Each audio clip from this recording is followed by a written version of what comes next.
Hello students, from today we will start the economics part and chapter number 15, economic development and planning. In this chapter we will learn about the concept of development, national and per capita income, indicators of developments, developed and developing state, economic planning, success and failure of economic planning in India, Vision India 2020. So let's start. In the modern age, everyone desired to have a house to live, food to eat, clothes to wear, and facilities like education and health for their children. Thus, this can be said that economic development is such a continuous process as a result of which all the factors of production of a country are used efficiently.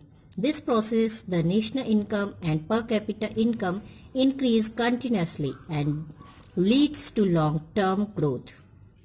तो students सभी लोग चाहते हैं कि उनके पास रहने के लिए मकान हो, खाने के लिए भोजन हो, पहनने के लिए अच्छे कपड़े हो, उनके बच्चों के लिए अच्छी शिक्षा हो, अच्छी हेल्थ फैसिलिटीज हो। तो ये सारी चीजें हर व्यक्ति आज के समय में चाहता है। इस प्रकार से हम कह सकते हैं कि जो इकोनॉमिक डेवलपमेंट है वो एक ऐसी कंटिन्यूअस प्रोसेस है जिसके रिजल्ट में जो देश होता है, देश के सारे प्रोडक्शन जो होते हैं उनका जो प्रोडक्शन होते हैं उनका सफलतापूर्वक लोग उसका यूज कर सकें, उपयोग कर सकें।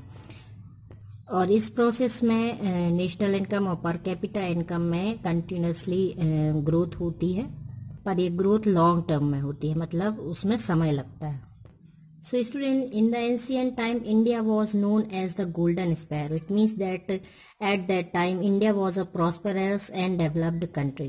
पहले के समय में हमारे भारत को सोने की चिड़िया कहा जाता था और इसका अर्थ है कि उस वक्त हमारा जो देश था वो डेवलप्ड कंट्री था और इसलिए उसकी जो इकोनॉमी थी वो भी स्ट्रांग थी। प्रोडक्शन भी उस वक्त अच्छे से होता था, ट्रेड भी बहुत स्ट्रांग होते थे। तो ऐसे पर्याप्त साधन थे जो कि किसी देश की इकोनॉमी को डेवलप करने के लिए यूज होते हैं। तो इसमें जो कौटिल्य जो बहुत बड़े एक इकोनॉमिस्ट थे, उन्होंने इसी को आधार मानकर एक पुस्तक लिखी जिसे इकोनॉमिक्स कहा जाता है और इसमें उन्होंने विस्तार से अपने विचार रखे और हमारे भारत की जो डेवलपमेंट है उसके बारे में उन्होंने एक्सप्लेन किया कि हमारा भारत जो है सभी प्रकार की इसमें समृद्धि और विभिन्न चीज़ों की बहुलता हमारे देश में पाई जाती है। In the ancient time, special place was given to materialistic property under economic development at global level. The materialist mercantiles thinkers of Germany and France considered gold and silver as the basis of development. Apart from this, the other economists like Karl Marx, J.S. Mill considered different types of views about economic development.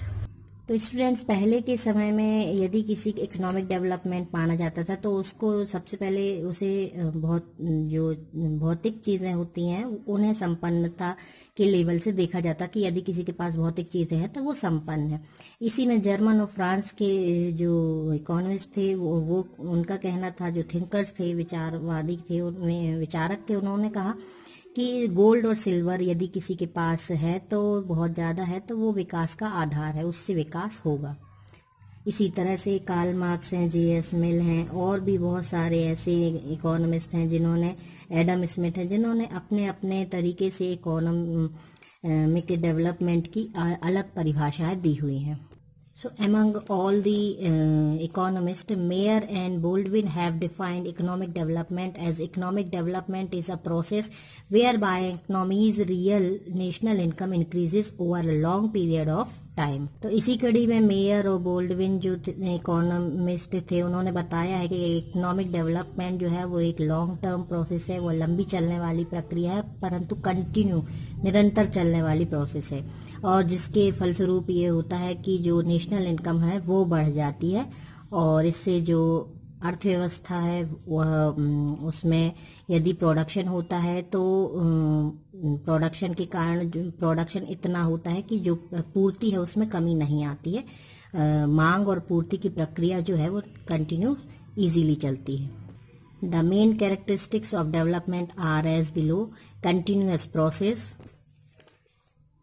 increase in national income and per capita income, a long period process, proper utilization of resources, improvement in standard of living and social welfare.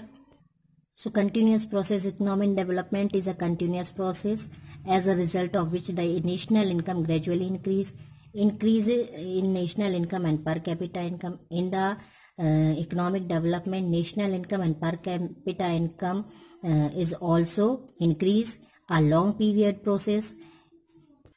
This is the long period process, लंबे समय तक चलने वाली process है. Continuous process मतलब लगातार तो होती है लेकिन बहुत लंबे समय में इसमें प्रोग्रेस हो पाती है.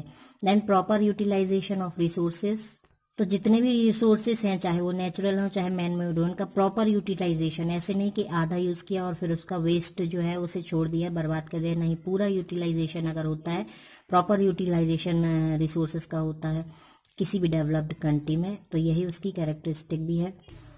And improvement in standard of living and social welfare, social welfare में और स्टैंडर्ड ऑफ लिविंग जो है वो सबका इम्प्रूव हो जाता है, बढ़ जाता है. हर व्यक्ति की आय बढ़ जाती है, उसका जीवन स्तर सुधर जाता है, उससे सारी सुविधाएं प्राप्त होती हैं. तो ये सारी चीज़ें जो है इकोनॉमिक डेवलपमेंट में आवश्यक है.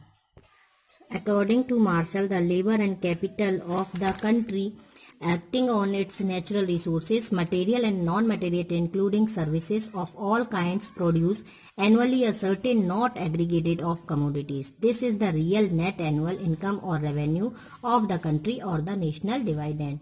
तो क्या होता है कि मार्शल जो है उन्होंने बताया उनके अकॉर्डिंग जो नेशनल इनकम है वो पूरे देश में जितना भी लेबर होता है और जितना भी कमोडिटी और जो पूंजी होती है जो कि नेचुरल रिसोर्सेस पर काम करके, नेचुरल रिसोर्सेस के थ्रू उनको यूज़ करके, और प्रति वर्ष हर वर्ष जो है वो मटेरियल और नॉन मटेरियल ये सारी चीज़ें इसमें इंक्लूड होती हैं. और इसके साथ साथ जो भी प्रोडक्शन होता है, जो भी सेवाएं भी साथ में देते हैं, उसका सारी चीज़ों को मिला करके जो उत्पादन होता है, और यही देश की शुद्ध आय कहलाता है या कि राष्ट्रीय लाभ कहलाता है, राष्ट्रीय लाभांश.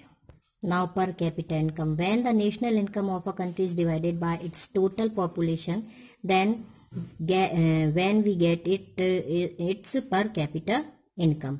पर capita income is equals to national income upon total population of the country. तो पर कैपिटा इनकम क्या होगी, नेशनल इनकम में टोटल पॉपुलेशन जितनी है उस देश की उसको डिवाइड कर दिया जाए तो पर कैपिटा इनकम निकलती है.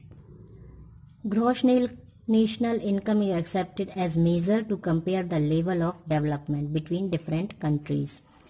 तो जो ग्रॉस नेशनल इनकम होती है अलग अलग कंट्रीज में, उसको एक डेवलपमेंट के लेवल के लिए एक्सेप्ट किया जा रहा है बहुत समय से कि किस देश की कितनी नेशनल इनकम हुई है, और उसी के हिसाब से उसको डेवलप या अंडर डेवलप कंट्रीज के अंडर में रखते हैं. National and per capita income are not considered a good measure from the viewpoint of total development because it gives importance only to the average income.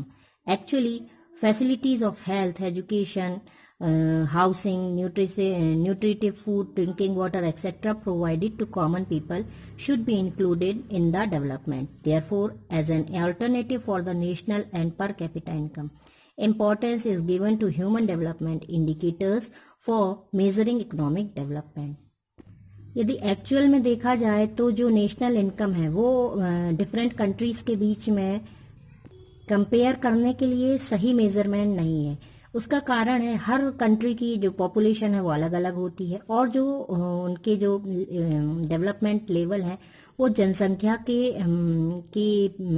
Quantity पर को महत्व को स्वीकार कर सकते हैं कि जनसंख्या वहाँ पर बहुत ज़्यादा है तो वहाँ पर विकास बहुत ज़्यादा होगा, ऐसे कैसे मान लिया जाए. तो एक्चुअली में जो ग्रॉस नेशनल इनकम है वह उसे नेशनल इनकम और पर कैपिटा इनकम के मेजरमेंट से मापना सही नहीं है.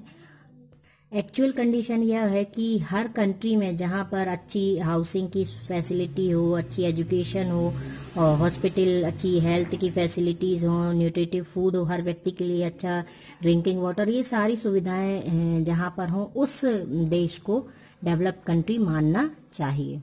इसलिए ह्यूमन डेवलपमेंट इंडिकेटर्स कुछ दिए गए हैं जिनके आधार पर इकोनॉमिक डेवलपमेंट को मेज़र करने के लिए ज़्यादा महत्व दिया गया है। The three basic factors of life are utilized in the construction of human development. These are life expectancy at time of birth for measuring a long and healthy life, rate of adult illiteracy and total enrollment ratio, per capita gross domestic product. तो इन indicators में ये माना गया है कि यदि कोई व्यक्ति जन्म लेता है तो उसको एक लंबे समय तक और स्वस्थ जीवन जीना चाहिए एक डेवलप कंट्री में, और इसके साथ साथ जो लिटरेसी रेशियो है और जो एनरोलमेंट रेशियो है वो बहुत अच्छा होना चाहिए। Per capita gross domestic product जो है वो भी बहुत अच्छा होना चाहिए।